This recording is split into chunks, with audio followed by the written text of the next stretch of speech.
Is there any type of momentum within the public consciousness about whether you want a local government back or not? The commentator Mick Fealty with us this morning. Mick, good morning to you.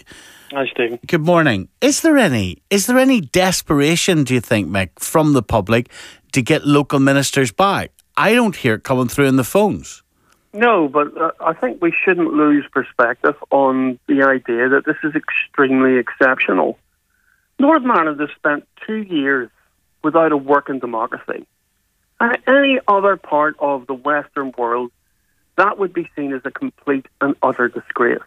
What's worse is, as Enda quite rightly says, there's no prospect of any domestic appetite for getting it back.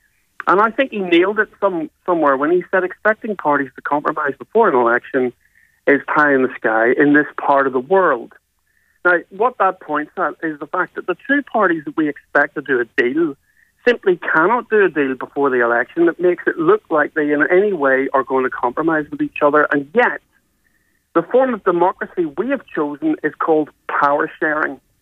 It points to the fact that these two parties have developed a politics that makes it impossible for the two of them to work together on things like health, schools, housing, education and infrastructure, all of which in Northern Ireland, in common with the rest of the United Kingdom and to a lesser extent the rest of the island, have massive deficits that need working on. So one of the reasons why there's no appetite within the populace is they have become deeply sceptical as to whether these two parties will ever work together under any circumstances.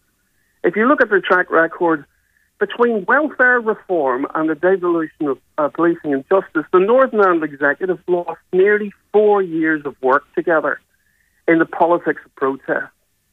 So I don't doubt the instincts of the people of Northern Ireland to be sceptical about this, because the track record has been, frankly, appalling. And it's about local accountability as well, isn't it? It's not just about getting things done. It's also about being able to look a minister straight in the face and say, you're responsible for this being done, and holding them to account.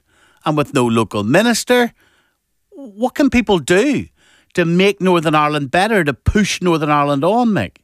Well, it's a difficult one, that, because the resort has not been more accountable government. The resort has always been, oh, this isn't working, we'll go into secret negotiations.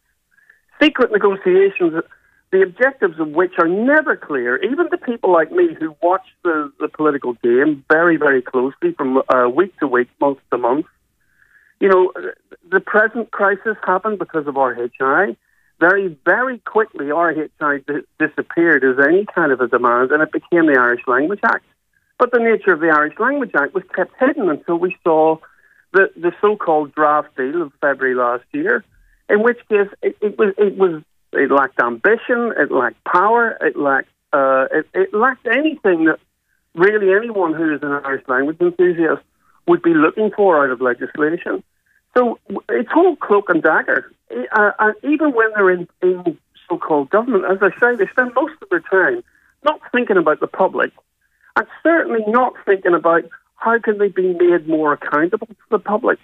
And it's hard to see how we get out of this until we get a political party or a cadre of politicians who want to be accountable, who want the public to say, look, this is what we want to do, how are you going to do it, and when you've done it, how did you do it, and how has it affected me? So I think the challenge for the government is not necessarily to put down, as Enda suggests, a big challenge to the two parties, but to come up with a joint proposal. And against the tide of Brexit, the Irish and British governments have to get very close together on this to produce something that puts a challenge up to the DUP and to Sinn Féin, that if they walk away from it, they will be damaged in the eyes of their own voters. George in Hollywood. Morning, George.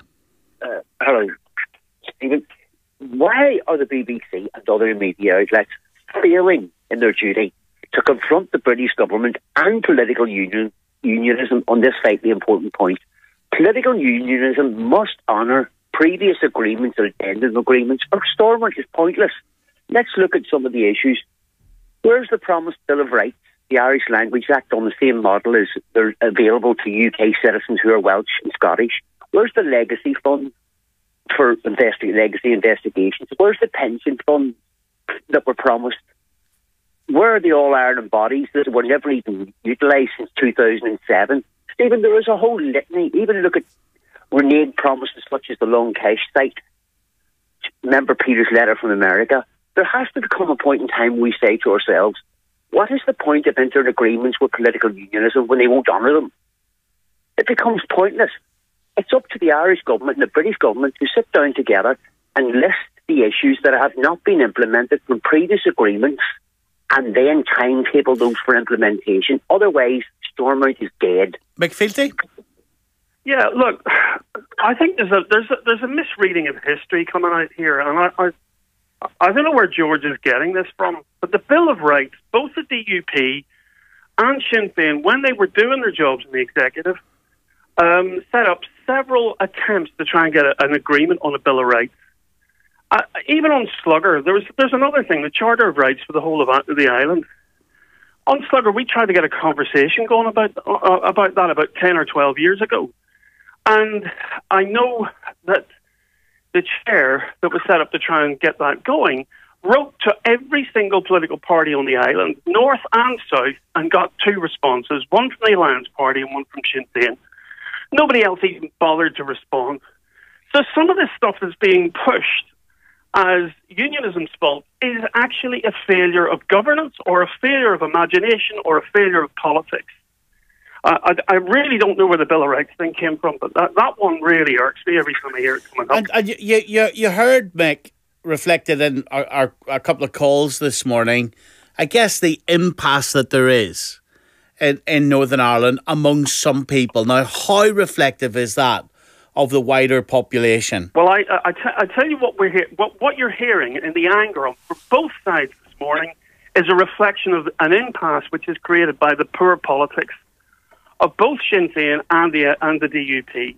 Now, the DUP changes every time there's a new crisis, and you know, now they're talking warmly about all-Ireland institutions, all-Ireland economies. Now they're trying to sell Brexit. Prior to that, they had a very blocking narrative on this. When Arlene was the enterprise minister, she was poo-pooing the Irish government's insistence on trying to develop an all-Ireland economy, etc. And no less, Sinn Féin's policy doesn't last from one year to the next. Well, their solution to welfare reform is to hand it all back to the Tory government. So what we have, and I want to pick up on something that you said earlier on, that the art of politics is the art of compromise. It isn't. It absolutely isn't, and we need to get that out of our heads. Why is it not? Because the art of politics is the art of the possible. And we constantly focus on things that we know we can't agree on. The things that we can agree on are infrastructure, houses, well, maybe not in North Belfast, but pretty much everywhere else.